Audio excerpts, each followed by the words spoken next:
باللہ من الشیطان الرجیم بسم اللہ الرحمن الرحیم۔ پارہ نمبر 40 آیت نمبر 67۔ وقال الذین، اور کہا جن لوگوں نے کفر کیا، اذا جب کننا ہم ہو جائیں گے ترابا مٹی، وآباؤنا اور ہمارے باپ دادا، انا کیا ہم لمخرجون نکالے جائیں گے۔ یعنی کہ اب وہ کافر کیا سوال کرتے تھے کہ ہمارے باپ دادا جو ہے وہ اور ہم جب مٹی ہو چکے ہوں گے، جو ہم سے پہلے جا چکے ہیں، وہ دوبارہ اٹھائے جائیں گے۔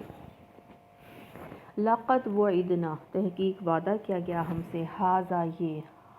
نحن ہم سے، وآباؤنا اور ہمارے آباء و اجداد، من قبل اس سے پہلے، ان یہ، ھذا نہیں یہ، الا مگر، اساطیر الاولین صرف کہانیاں جو ہیں وہ اگلوں کی۔ اگلے یہ کہتے تھے پچھلے جو ہمارے گزر چکے ہیں، وہ کہتے یہ خبریں تو ہم کو پہلے بھی دی جا چکی ہیں، ہمارے آباء و اجداد کو بھی، مگر یہ افسانے ہی افسانے ہیں جو ہم پہلے وقتوں کے لوگوں سے سنتے جو ہیں وہ چلے آ رہے ہیں۔ قل فرما دیجئے، سیرو چلو پھرو، فی الارض زمین میں، فانظروا پھر دیکھو، کیفا کیا، کانا ہوا، عاقبۃ المجرمین انجام مجرمین کا۔ جن قوموں نے بھی آخرت کو نظر انداز کیا وہ مجرم بنے بغیر نہیں رہ سکی، کیونکہ آخرت کا خوف ہمیں، آخرت کا انجام یعنی کہ ہم جو کرتے ہیں ہمیں یہ ذہن میں رہتا ہے کہ ہم نے اس کا حساب اللہ سبحانہ تعالیٰ کو دینا ہے، اللہ نے ہم سے یہ حساب جو ہے وہ لینا ہے جو ہم دنیا میں کر رہے ہیں۔ جو لوگ صرف یہ سمجھتے ہیں کہ دنیا کی زندگی ہی زندگی ہے، آخرت کچھ نہیں معنی رکھتی، آخرت نہیں ہے، تو وہ جو من میں آئے وہ کرتے ہیں، اللہ کی نافرمانیاں، جو اپنے دل کی مرضیاں ہوتی ہیں وہ کرتے ہیں۔ وہ مجرم بنے بغیر نہیں رہ سکتی قوم جو آخرت کو نظر انداز کر سکتی ہے، وہ غیر ذمہ دار بن کر رہتی ہے، وہ پھر اپنے اوپر ظلم کرتے ہیں، ظلم ستم کیا کرتے ہیں، اللہ کے ساتھ شریک ٹھہراتے ہیں، اللہ کی نافرمانیاں کرتے ہیں، فسق اور فجور میں غرق ہو جاتے ہیں، اللہ کی حدوں کو توڑ دیتے ہیں، اور اخلاق کی تباہی جو ہے ان کو آخرکار برباد کر کے چھوڑتی ہے۔ پچھلے مجرموں کا اللہ سبحانہ تعالیٰ فرما رہے ہیں کہ دیکھو پہلی قوموں کے آثار ابھی بھی باقی ہیں جو اللہ کے عذاب سے تباہ و برباد ہوئی، اور ان کا اب جو ہے کوئی نام و نشان نہیں ہے، لیکن ان کے رہنے کی جگہیں ابھی بھی وہاں پر ہیں۔ تو جو انسان آخرت کے انکار کرتا ہے اور اسی عقیدے پر چلا جاتا ہے تو وہ انسان کو مجرم بنا کر چھوڑتا ہے۔ کون یہ عقیدہ کہ جو آخرت کو نہیں مانتے ہیں۔ ولا تحزن، نہ تم غم کھاؤ، علیہم ان پر، ولا تکن اور نہ آپ ہوں، فی ضیق مما یمکرون تنگی میں اس سے جو وہ مکر کرتے ہیں۔ اب اللہ سبحانہ تعالیٰ نبی صلی اللہ علیہ وسلم کو یہاں پہ تسلی دے رہے ہیں کہ نبی صلی اللہ علیہ وسلم ان کے حال پر آپ رنج نہ کیجیے اور نہ ان کی چالوں پر آپ کا دل تنگ ہو، یعنی کہ آپ صلی اللہ علیہ وسلم نے سمجھانے کا حق ادا کر دیا ہے، اگر یہ نہیں مانتے، اپنی حماقت پر اصرار کر کے عذاب الہی کے مستحق بننا ہی چاہتے ہیں تو کرتے رہیں۔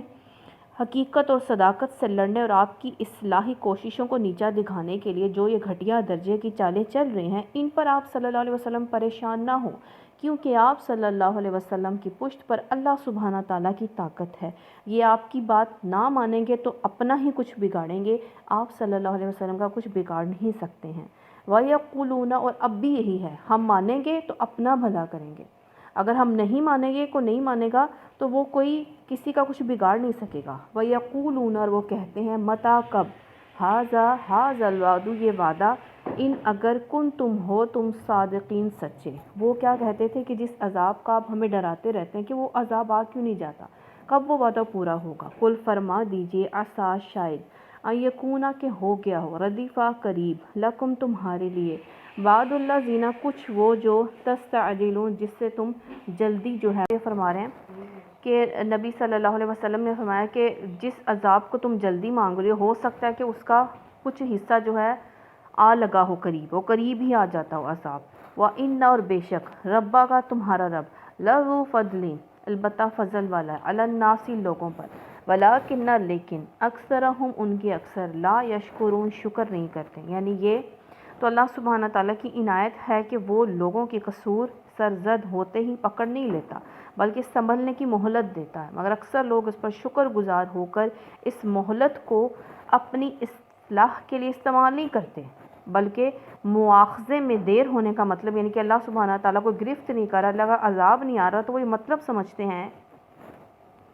کہ یہاں کوئی گرفت کرنے والا نہیں ہے، اس لیے جو جی میں آئے کرتے رہو اور کسی سمجھانے والے کی بات مان کرنا دو۔ وَإِنَّ اور بے شک ربا کا تمہارا رب لا یعلم خوب جانتا ہے ما تکنو جو چھپی ہوئی ہیں صدورہم ان کے دل میں، وما اور جو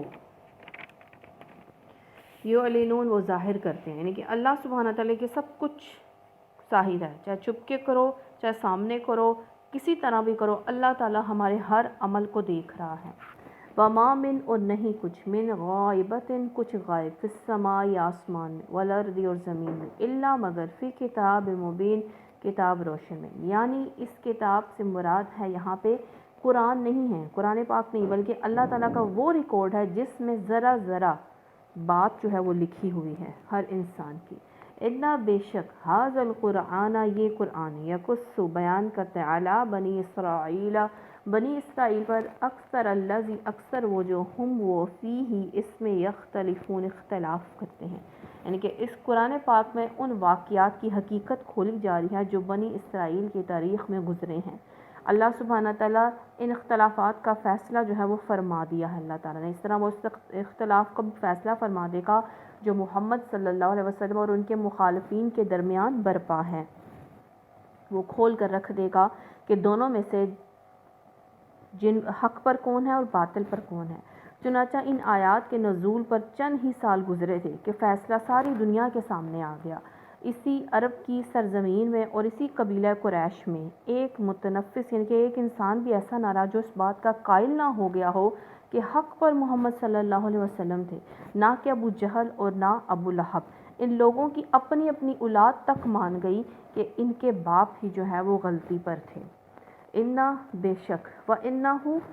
اور بے شک وہ لا خدن رحمت ہے البتہ ورحمت للمؤمنین اور رحمت ہے ایمان والوں کے لیے۔ یہاں پہ رحمت اور ایمان والوں کے لیے کیا کہا جا رہا ہے؟ ہدایت اور رحمت کیا چیز ہے؟ قرآن پاک، یعنی ان لوگوں کے لیے جو اس قرآن کی دعوت کو قبول کر لیں اور وہ بات مان لیں جسے یہ پیش کر رہا ہے کیا قرآن پاک، ایسے لوگ ان گمراہیوں سے بچ جائیں گے جن میں ان کی قوم مبتلا ہے۔ ان کو اس قرآن کی بدولت زندگی کا راستہ مل جائے گا، سیدھا راستہ مل جائے گا، اور ان پر اللہ کی وہ مہربانیاں ہوں گی جن کا تصور بھی کفار قریش آج نہیں کر سکتے ہیں۔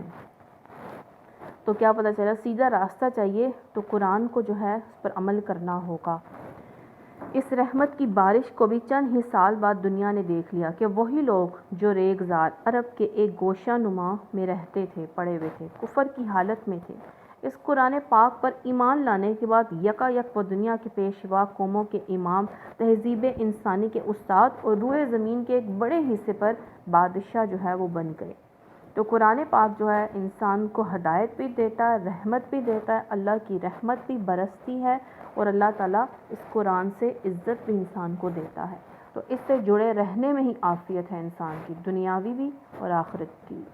اتنا بے شک ربا کا تمہارا رب یقضی فیصلہ کرتا ہے بینہم ان کے درمیان بحکم ہی اپنے حکم سے، وہو العزیز العلیم اور وہ غالب ہے، علم والا ہے۔ یعنی کہ اللہ سبحانہ تعالیٰ اپنے فیصلے جو ہے وہ نافذ کر رہتا ہے، اس کو اپنے فیصلے نافذ کرنے میں کوئی روک نہیں سکتا۔ فتوکل پس بھروسہ کرو علی اللہ اللہ پر، انکا بے شک علی الحق المبین آپ واضح حق پر ہو۔ یعنی کہ اللہ سبحانہ تعالیٰ یہ فرما رہے ہیں کہ آپ جو ہیں اللہ پر بھروسہ کریں، آپ حق پر ہی ہیں۔ نبی صلی اللہ علیہ وسلم کو کہا جا رہا ہے اور ان لوگوں کو بھی کہا جا رہا ہے جو بھی قرآن سے جڑتا ہے، اگر ان کو کوئی جھٹلا رہا ہے، کوئی نہیں مان رہا، کوئی مشکل پریشانی آ رہا ہے تو وہ دین کا راستہ نہ چھوڑے۔ اللہ تعالیٰ کہہ رہے ہیں بھروسہ اللہ پر رکھو، تم سیدھے راستے پر ہی ہو، جو قرآن کے راستے پر ہے وہ سیدھے راستے پر ہی ہے۔ انکا بے شک تم لا تسمیع الموتیٰ نہیں سنا سکتے مردوں کو، ولا تسمیع الصم اور نہیں تم سنا سکتے بہروں کو، دعا پکار، اذا جب وہ ولو مدبرین جب پیٹھ پھیر کر وہ مڑ جائیں. اب اللہ سبحانہ تعالیٰ فرما رہے ہیں ایسے لوگوں کو آپ سنوا نہیں سکتے جن کے ضمیر مر چکے ہیں، جن میں ضد، ہڑ دھرمی، رسم پرستی نے حق و باطل کا فرق سمجھنے کی ان میں کوئی صلاحیت باقی نہیں چھوڑی ہے. یعنی جو آپ کی بات کے لیے صرف اپنے کان بند لینے پر اکتفا نہیں کرتے بلکہ اس جگہ سے کترا کر نکل جاتے ہیں جہاں انہیں اندیشہ ہوتا ہے کہ کہیں آپ کی بات یعنی کہ آپ صلی اللہ علیہ وسلم کی بات ان کے کان میں نہ پڑ جائے. تو آج بھی لوگ ایسے ملتے ہیں کہ لوگ اس محفل سے کترانے کی کوشش کرتے ہیں کہ جہاں پر قرآن پاک جو ہے وہ سننا نہ پڑ جائے، قرآن پاک جو ہے وہ اس کی تعلیم نہ حاصل کرنے پڑ جائے. نکلتے ہیں کہ بس ہم یہاں سے نکل جائیں. تو اللہ تعالیٰ ہمیں قرآن سے جوڑا ہے تو ہم اس قرآن سے ہی جڑے رہیں، اور اللہ تعالیٰ ہم پر ہدایت کے، رحمت کے دروازے ہم پر کھولے ہی رکھے آخری دم تک، ہمیشہ کے لیے. وما اور تم نہیں بِہَادِ الْأُمِّ ہدایت دینے والے اندھوں کو، عَنِ ضَلَالَتِہِمْ نہ ان کی گمراہی میں، ان تسمعوا نہیں تم سناتے، الا مگر مَن یؤمنُ صرف جو ایمان لاتا ہے، بِآیاتِنَا ہماری آیتوں پر، فَهُم مسلمون پس وہ فرما بردار ہیں. اللہ سبحانہ تعالیٰ فرما رہے ہیں کہ آپ ان کا ہاتھ پکڑ کر زبردستی نے سیدھے راستے پر کھینچ نہیں لا سکتے، گھسیٹ کر لے چلنا تو آپ کا کام نہیں ہے. آپ تو صرف زبان اور اپنی مثال ہی سے بتا سکتے ہیں کہ یہ سیدھا راستہ ہے اور وہ راستہ غلط ہے جن پر یہ لوگ چل رہے ہیں. مگر جس نے اپنی آنکھیں بند کر لی ہوں اور جو دیکھنا ہی نہ چاہتا ہو کہ اس کی رہنمائی پھر کیسے کر سکتے ہیں. تو اللہ سبحانہ تعالیٰ فرمایا سنے گا وہی جو ہماری آیتوں کو مان جاتا ہے. جو آیتیں ان کے سامنے پڑھی جاتی ہیں نا تو وہ فوراً سے اللہ کے احکامات پر عمل کرنے کی کوشش کرنے لگ جاتے ہیں، وہی فرما بردار ہیں. وَإِذَا اور جب وقع القول واقعہ ہو جائے گا کیا عذاب علیہم ان پر، اخرجنا ہم نکالیں گے، لہم ان کے لیے، دابتن ایک جانور، من الارض زمین سے، تکلمہم وہ ان سے باتیں کرے گا، ان الناس کیونکہ لوگ، کانوا تھے، بی آیاتنا ہماری آیات پر، لا یوقنون یقین نہیں کرتے تھے. یعنی قیامت جب قریب آ جائے گی، ابن عمر کا قول ہے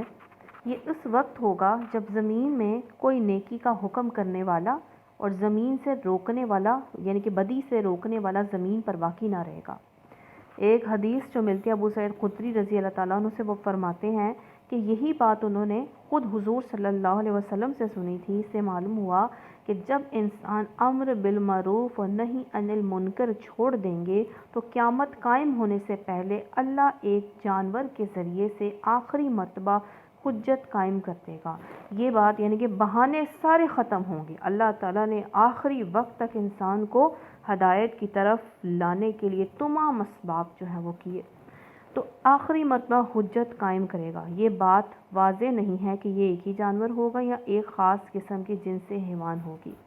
جس کے بہت سے افراد روئے زمین پر پھیل جائیں گے. نبی صلی اللہ علیہ وسلم کا ارشاد ہے کہ آفتاب یعنی کہ سورج مغرب سے طلوع ہوگا اور ایک روز دن دہاڑے یہ جانور نکل آئے گا. ان میں سے جو نشان بھی پہلے ہوں وہ بہرحال دوسری کے قریب ہی ظاہر ہوگی. یعنی کہ نشانیاں یہ نہیں پتا کون سی پہلے آئے گی کون سی دوسری آئے گی، لیکن یہ 2-3 نشانیاں جو ہیں آگے پیچھے ہی ہوں گی. جیسے حضور صلی اللہ علیہ وسلم نے فرمایا کہ قیامت کے قریب زمین میں دجال کا خروج، دابت الارض کا ظہور، دھواں جو ہے آسمان پر ظاہر ہوگا، اور آفتاب کا یعنی کہ سورج کا مغرب سے طلوع وہ نشانیاں ہیں جو یکے بعد ظاہر ہوں گی، یعنی کہ ایک کے بعد دوسری جو ہے نشانیاں ظاہر ہوں گی. تو جب یہ وقت ہوگا تو تب انسان کے جو ہے وہ اعمال جو ہے وہ کرنے کا موقع نہیں ملے گا. یہ آخری وقت ہوگا. جنہوں نے پہلے ایمان لیا ہے، عمل کر لیا، وہ تو بچ جائیں گے، لیکن یہ وقت ہوگا آخری. اب ایمان لانا قبول نہیں ہوگا کیونکہ یہ نشانیاں ہم کب سے سن رہے ہیں، بچپن سے جو قرآن پاک سے جڑا ہوا یہ سنتا جا رہا ہے کہ یہ آخری نشانی ہے. تو اللہ تعالیٰ ہم نے پہلی آیات میں بھی جو ہم نے آج کا رکوع پڑھا اس میں یہی تھا کہ اللہ تعالیٰ انسان پر جو ہے وہ مہلت دیتا ہے، فوراً سے پکڑ نہیں کرتا، گرفت نہیں کرتا. تو زندگیاں کتنی ہیں پتہ نہیں ہے، جتنی زندگی ہے اس کو مہلت جان کر، غنیمت جان کر اللہ سبحانہ تعالیٰ کو راضی کر لیں، نبی صلی اللہ علیہ وسلم کو راضی کر لیں اور حقوق العباد نبھا دیں. اللہ ہمیں اس کی توفیق دے. جو غلطی کوتاہی ہو اللہ ہمیں معاف فرمائے اور اللہ تعالیٰ ہمیں اس پر عمل کرنے کی توفیق عطا فرمائے. سبحانک اللہم و بحمدک نشهد ان لا الہ الا انت نستغفرک و نتوب الیک.